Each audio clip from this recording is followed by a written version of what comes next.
Our investigative reporter Brendan Kirby with the story of a woman who took advantage of a senior citizen suffering from dementia. He's in the newsroom now with that story. Brendan. Lenise and Byron, Sheryl McCurry says she discovered a few years ago that her brother, who suffers from dementia, had allowed a woman to use his credit card and bank account, spending $20,000. The end result, she says, is that it shortchanged Royce McCurry's retirement.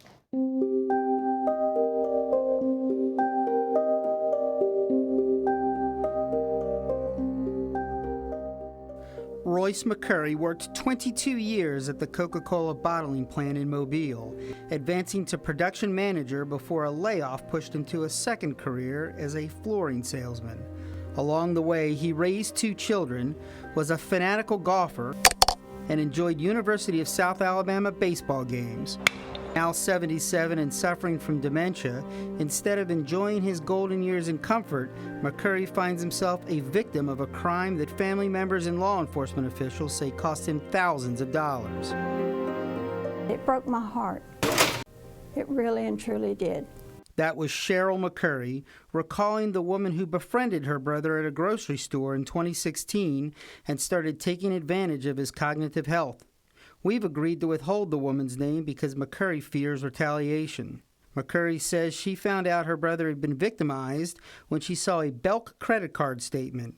It had a $20,000 balance, much of it for items only a woman would buy. McCurry says eventually she and her sister confronted the woman. My sister and I both begged her to leave him alone. Just leave him alone.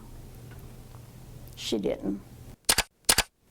Court records show that the defendant pleaded guilty last year to exploitation of assets.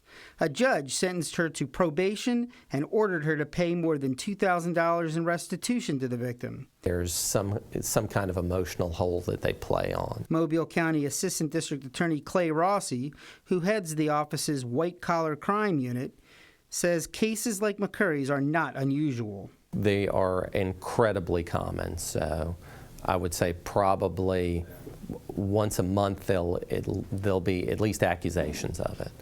This case has an added wrinkle. Rossi says the defendant had persuaded the victim to sign a notarized statement saying that many of the charges were authorized. Once you discover that there is a problem with somebody that they've been associating with, cut off contact between your loved one and that individual. If the contact continues, it can make it more difficult for us to prosecute. Sheryl McCurry says the fraud has had a terrible impact on her brother's retirement. She says he had to move from Summerby Senior Living to a nursing home and eventually to a group home. There seems to be no shortage of ways that the unscrupulous try to take people's money. Tune in tomorrow for another financial crime case. Reporting live from the newsroom, Brendan Kirby, Fox 10 News.